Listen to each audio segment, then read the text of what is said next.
I had best talk to Jap.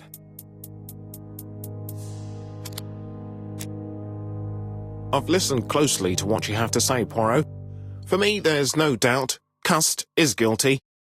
Do you have any element that might prove the contrary? That is what we're going to look for.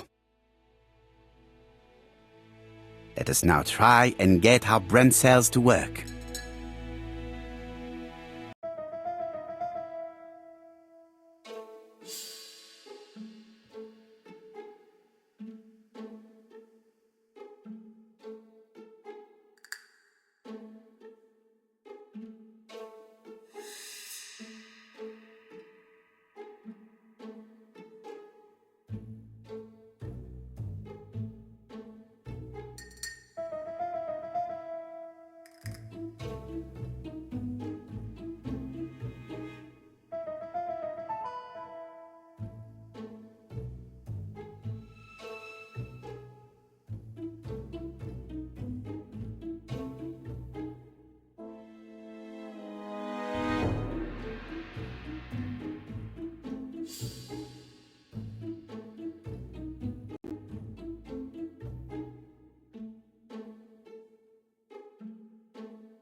The evidence against Cust is overwhelming. His presence at the scenes, the knife, the blood-stained shirt, the ABCs in a box.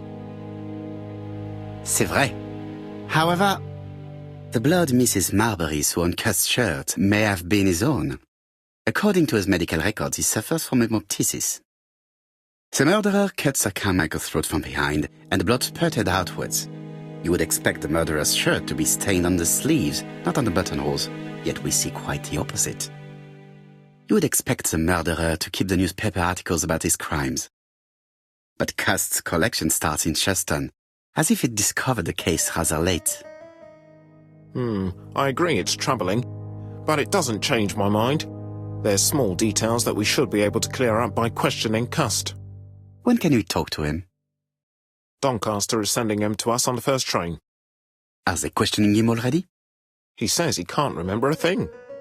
It's plausible. Doctors say he suffers from absences and amnesia. Mrs. Marbury has confirmed this. He may have done the murders in an altered state. A familiar situation. It's not enough to clear his name. Dr. Thompson insisted that even if you don't know what you're doing, you never commit a murder without wanting to. Très intéressant. I shall remember that. Right. I'll go and examine the suspect's room.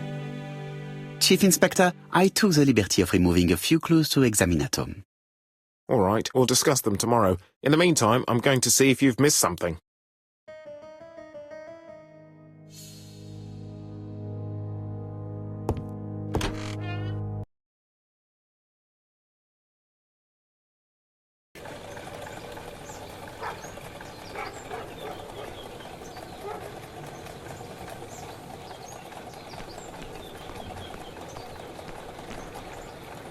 To Scotland Yard, please.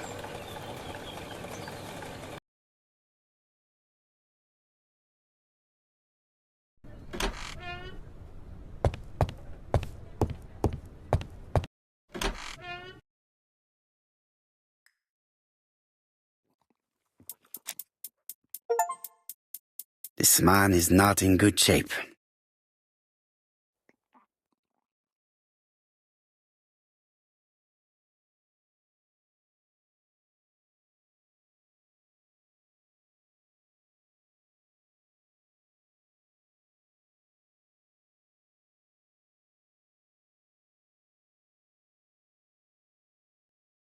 What do you want from me?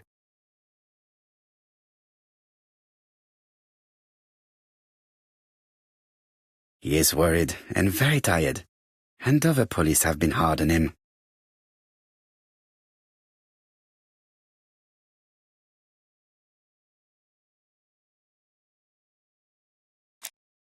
What do you want from me?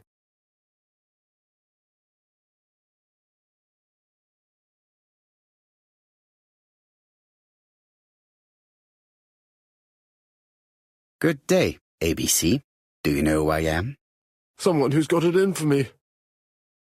I am Hercule Poirot, and I want nothing other than the truth. Ah, you're the detective.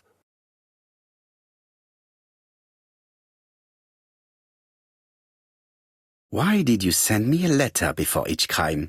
Why all these questions? When are you going to stop pestering me?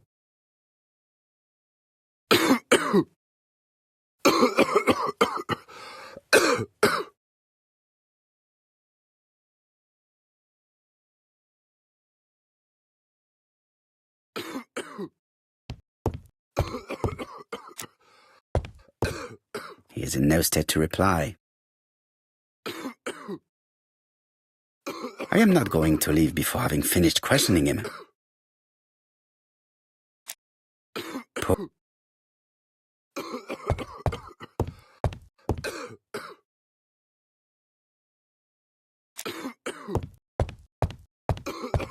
Poor man. If only I could help him.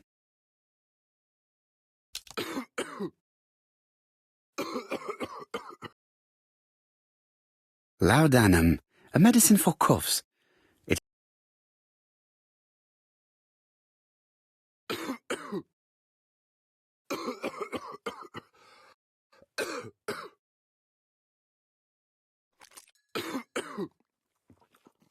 Take this. It will help you. Thank you.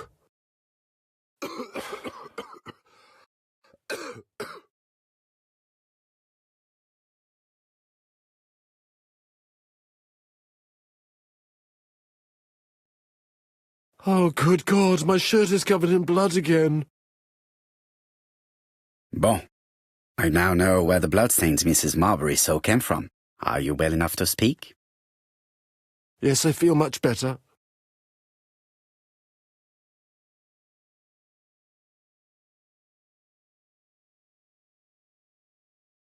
Yes, I am the person you have been sending the letters to. I didn't write these letters. I've already said so.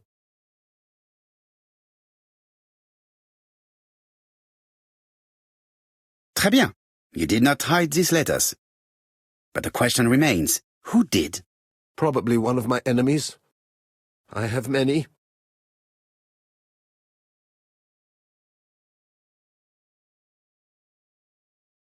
Are you capable of murder, Mr. Cust?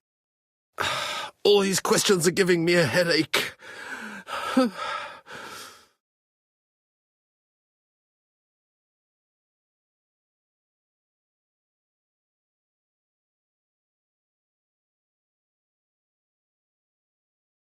You suffered during the war. It's true. I was wounded. I suffered. But the army was the only place I didn't feel inferior. No questions. Just orders to follow. But ever since you were wounded, you have absences, bouts of amnesia. And headaches. Professor Clark treated you. Yes, a few years ago he really helped me with my burned throat.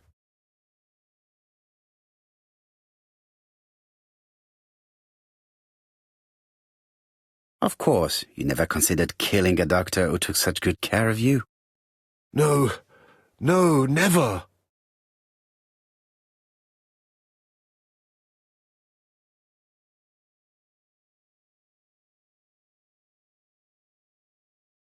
Do you deny being at the scene of the crimes? So? There was no harm in being there. It was only for my work. You were seen at all the crime scenes. Yes, I was. I travel a lot, but not for pleasure. I am terribly unwell in trains. But I had to respect my engagements. My employer gave me very precise written instructions about the towns I had to visit. Let's see. The company you claim to work for, Silky Legs, has never heard of you. And as for these letters they sent you, they were written on your own typewriter.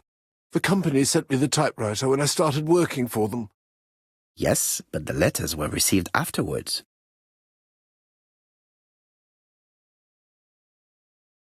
So it would appear that you typed them before sending them to yourself.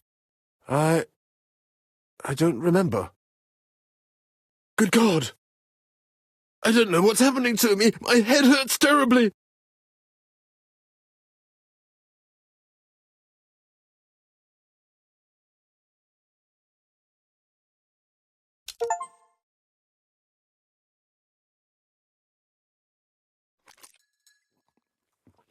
Take this. It will help you.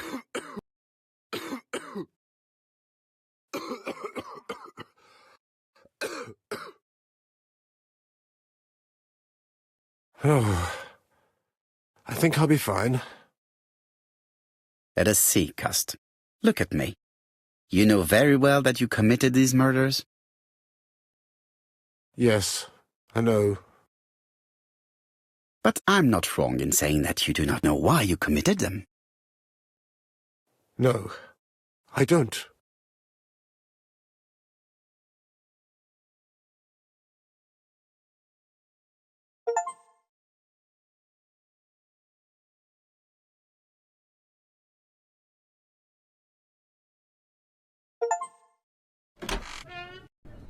And what conclusions have you drawn? Plenty. It might help us to understand him a little better. Let us now try and get our brain cells to work.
I don't see any clearer than before. This is worse. There is one point to highlight. C'est curieux. Cust admits that he killed, but he does not know why. What did Dr. Thompson say? Even if Cust killed while in an altered state, it still must have been his deepest desire. He must have had a motive. Let's keep it simple. Never mind his motive. He confessed. But you see, he can confess to anything and everything. He denied the murders and then he confessed to them. He confirmed that he never typed the letters, then with great ease, I managed to get him say quite the opposite. Come on, he behaved like a guilty man. He lied to his landlady. Because deep down he believes himself guilty. From the papers he noticed that he had always been at the scene of the crimes. He must think that he killed and then simply forgot what he had done. How can you be so sure? Let us look at his psychological profile.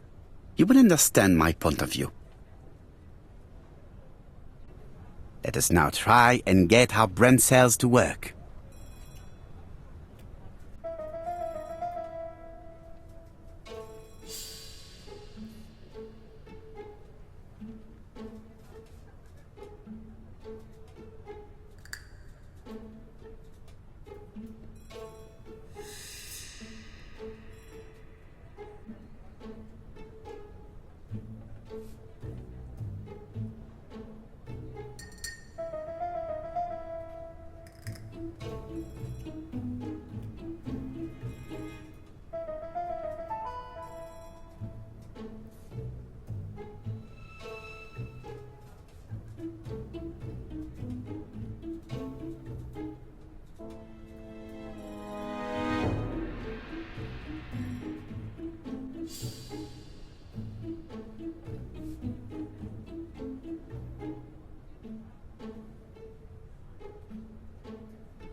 You see?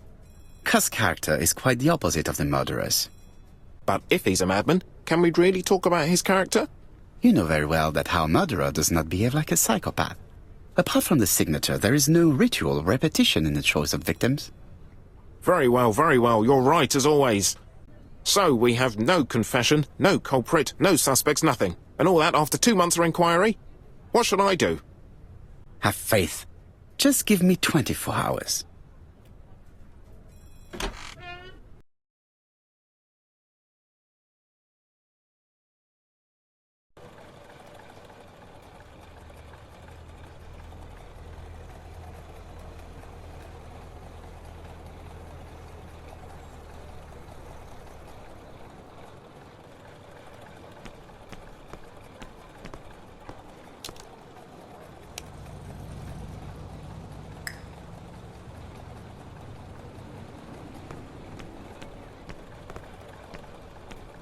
To Whitehaven, please.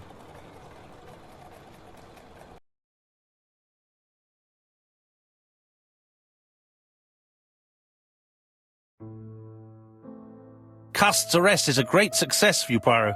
It's all clear now, except maybe 1 or 2 details. Details. Ah, mon ami. The devil is in the detail, as we say. Excuse me? Patience, Hastings. Everything will be clear once our guests arrive. Best be prepared. Slip a revolver into your pocket before they do. A revolver? But Poirot, what are you afraid of? Trust me. It is important you carry a weapon for this meeting.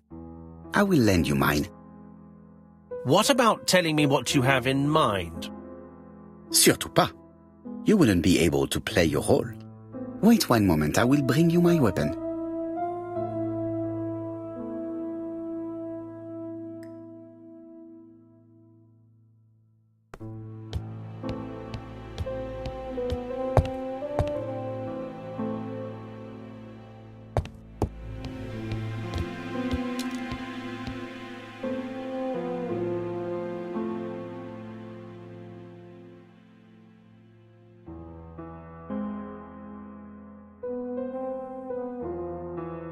Churston, Devon, population 500 inhabitants.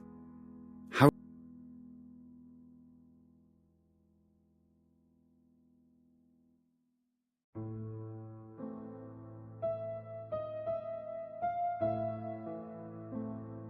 Hastings' photo album. He is very proud of his bag.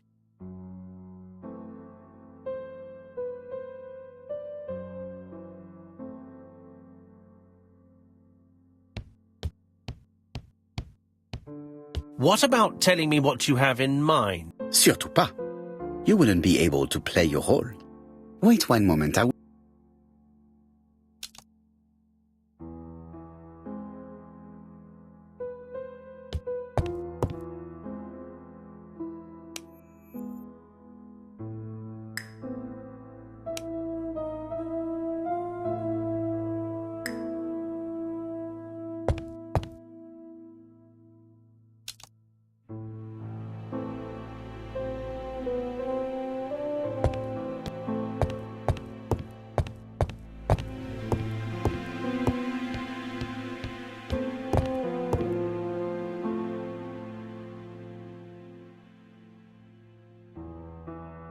Daily Flicker, September the 11th, 1935.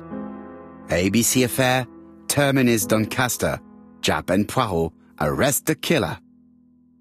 A.B. Cust is the name of the alphabet murderer. The police have arrested him in a hotel in Doncaster.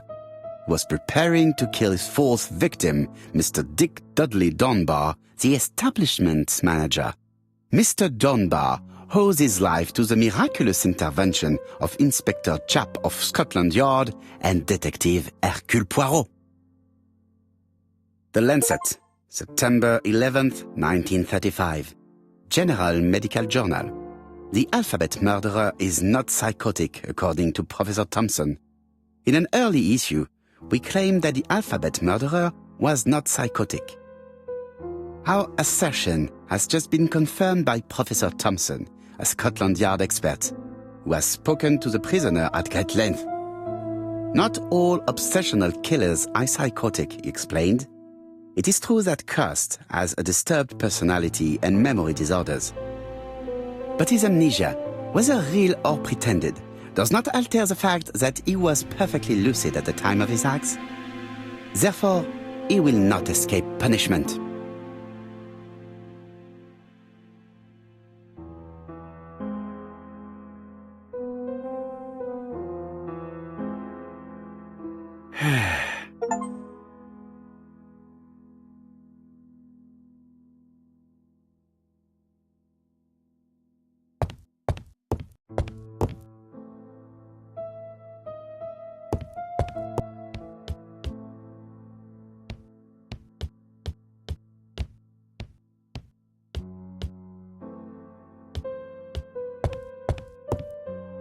The white ammunition are blank cartridges.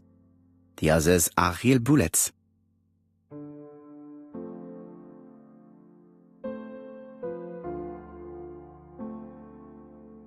The revolver is loaded with blanks.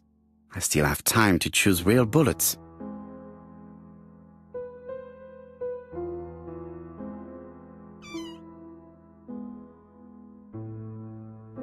The white ammunition. The revolver is loaded with real bullets. The revolver is loaded with blanks. I still have time to choose real bullets.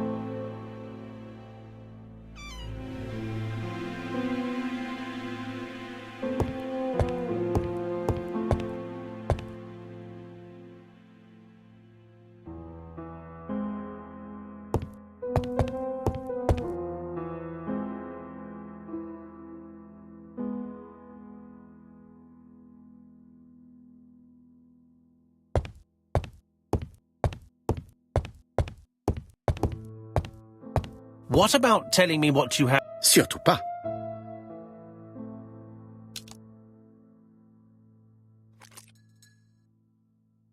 Voila, I entrust you with my weapon. It has hardly been used, it is almost new.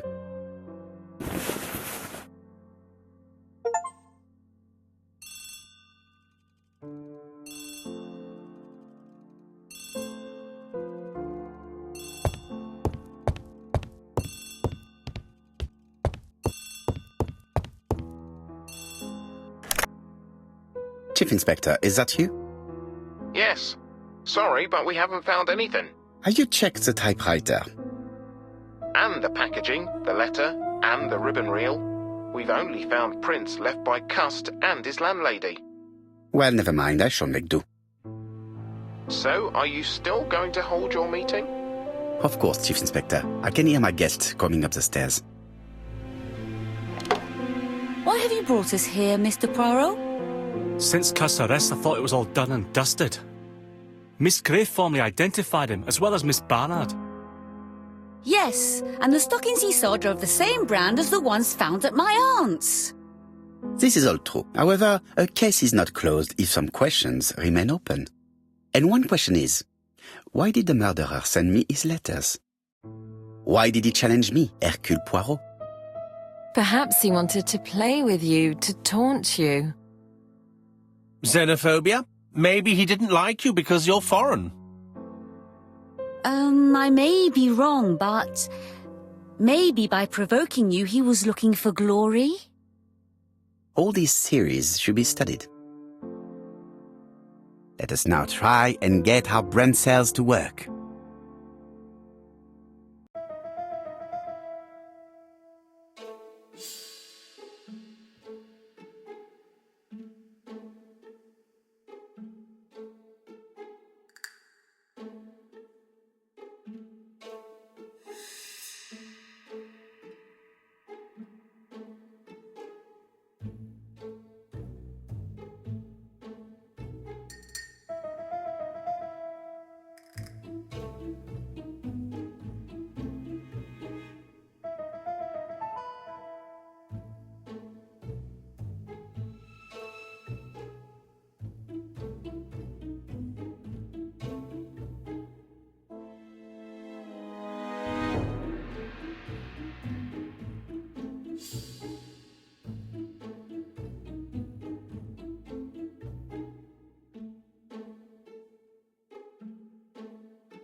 Is everything clear now? You might like to explain your reasoning again. Of course. First of all, remember that the murderer made it a rule to always post his letter before the murder. He never digressed from that rule. However, in Churston, he encountered a problem. The village has only 500 inhabitants. With advance warning, it would be easy to arrest him. Therefore, the murderer delayed his letters deliberately with the wrong address. The plan wouldn't have worked if he'd sent it to Scotland Yard or the papers because everybody knows their addresses. The mistake would have been corrected and the letter would have been on time. That is why the murderer chose me as the recipient. Because for his plan to succeed, it was necessary for at least one of the letters to have a wrong address and get lost. It was very cunning. Absolument. It is a very subtle plan. It matches the profile we have drawn up of him perfectly. That of an intelligent, daring and calculating murderer. But that's not how you describe Cust. You are quite right, mademoiselle. Like you, I find it hard to believe that this dull character is the clever murderer we are looking for. Do madmen... I mean, if he's mad, he might have two very different sides. No doubt. But the murderer is not mad. All the specialists agree that he does not have the profile of the psychopath. But if Cust is not guilty, how do you explain his presence at the scene of the crimes? Mr. Clark, the answer to your question is in the medical records of your brother's patients. Documents which Cust most certainly did not have access to. Let us now try and get our brain cells to work.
Dr. Clark's patient's records provided a very useful list of potential victims, sorted by alphabetical order.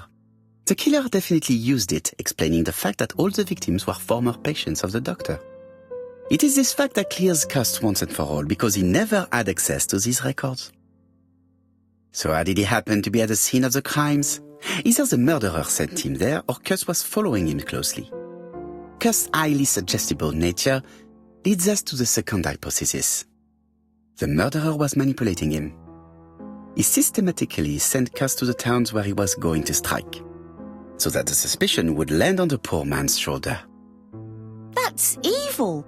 What sort of killer could have such a plan? And what would he gain from 3 completely different murders? Indeed, it seems unlikely that the same murderer committed all the crimes. What should we take from that?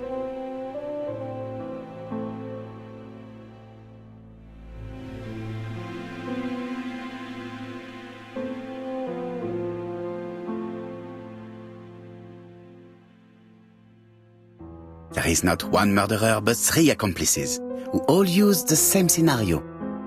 Do you mean that 3 murderers with quite different aims joined forces to create a smokescreen? Here's another question.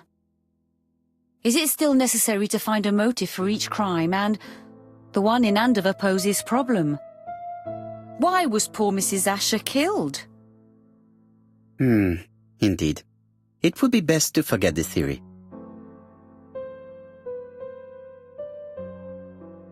Just one murder was of benefit to the murderer, the others were just diversions. On reflection, there is only one conclusion. The murderer killed once out of interest, and twice to divert our attention. This reasoning points at 2 potential culprits. Franklin Clark. Donald Fraser? Yes, mademoiselle, that's good thinking. Mr. Fraser may have killed Betty out of jealousy. Mr. Clark may have killed his brother in order to inherit his large fortune. Both have a motive. But Donald did not have access to Dr. Clark's records. Please allow me to disagree with you, mademoiselle.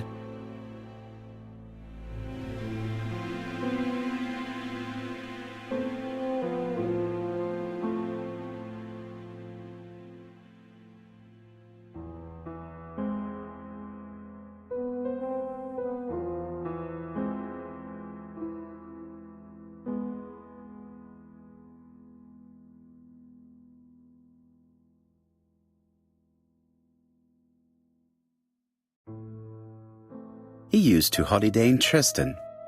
But not at all. Every year I visit the Isle of Skye and I'm well known there. Oui, please excuse me. It was a slip of the tongue. This is what I wanted to say. Donald, Sir Carmichael was one of your firm's customers. We found a surveyor's report among his papers that proves it. It doesn't prove that I went to Comeside. You could have done it.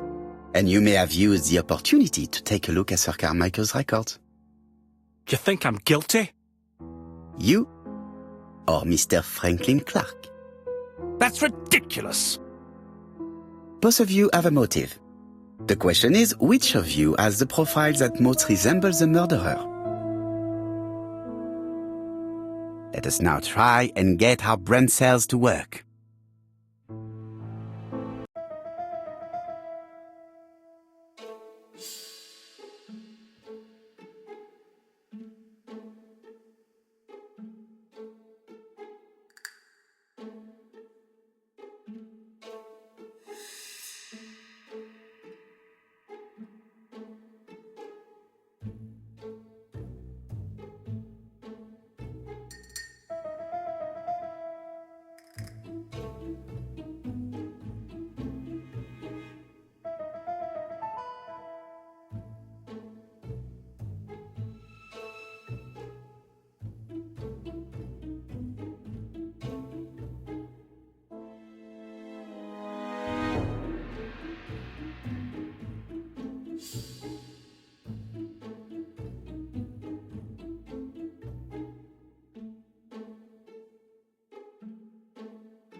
Ladies and gentlemen, Donald may share many character traits with the murderer, but he does not have his cold indifference. He has a temper.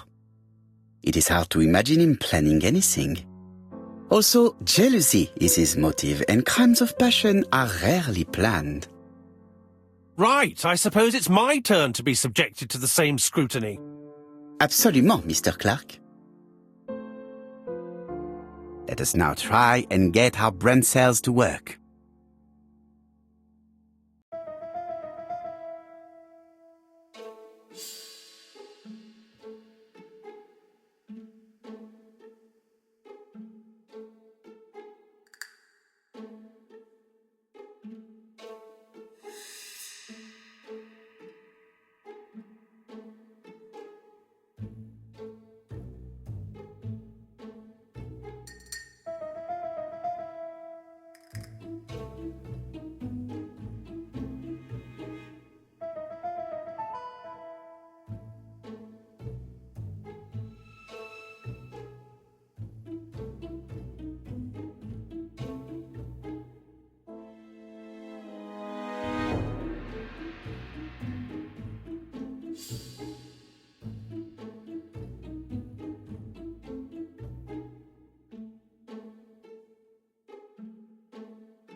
As you have all seen, there is a disturbing similarity between Mr. Clark's profile and that of the killer. In actual fact, it is exactly the same. Mr. Poirot, your psychological studies are interesting, but your conclusions do not add up. Why would I have wished my brother's death? The inheritance is lawfully mine. I just have to wait. No, you had to act quickly.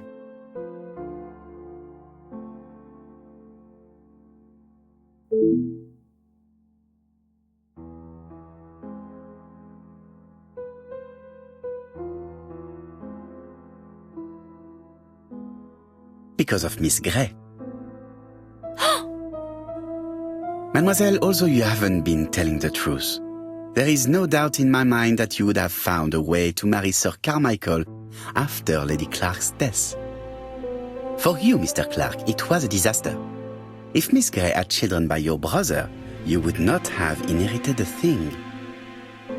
You realized the danger after reading several letters from Comside, especially one in which your brother opened his heart to you. So you hurried home from China, and you took action.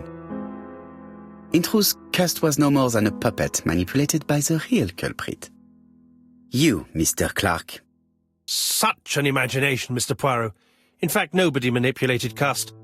The famous instructions he received by post. He wrote them on the typewriter. We know that for sure. Oh no. You know perfectly well. That is not true. Eh bien voilà, light has now been shed on the ABC murders. Your theories are ingenious, but you haven't any proof. One point to him. For the moment, I have no material proof. Either I admit to it, or I bluff.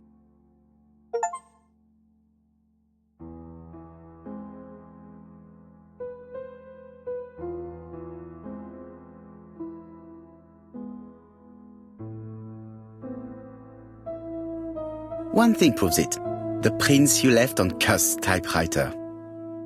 Enough. Oh, of course you wiped the typewriter before sending it. But not carefully enough. Scotland Yard has found your print along with those of Cust. I understand why you never wanted to lend me your new typewriter, and why you were searching through your brother's things. And the hole you dug on the moors. What did you hide there? The knife you used to kill your brother?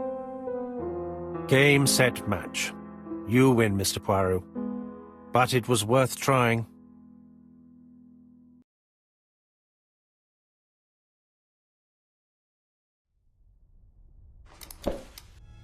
Don't come near me! I'll never let you take me, Mr. Poirot!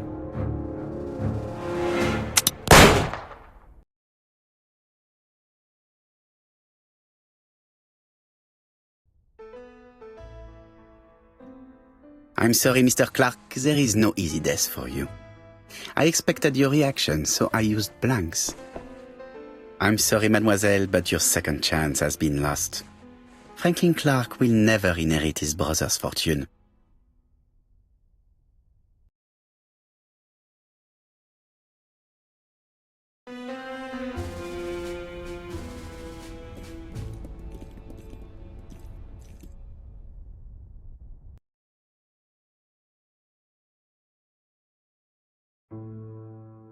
Disappointed at having missed the chance to become Lady Clark, Thora Grey left England. Donald Fraser and Megan Barnard married. On Poirot's recommendation, Mary Drower started to work for Lady Clark. The elderly lady's condition suddenly took a turn for the better. And a few months later, to Dr. Logan's great surprise, she was back on her feet again. According to this eminent physician, it appears to be an extremely rare case of spontaneous remission. Lady Clark has enjoyed very good health ever since.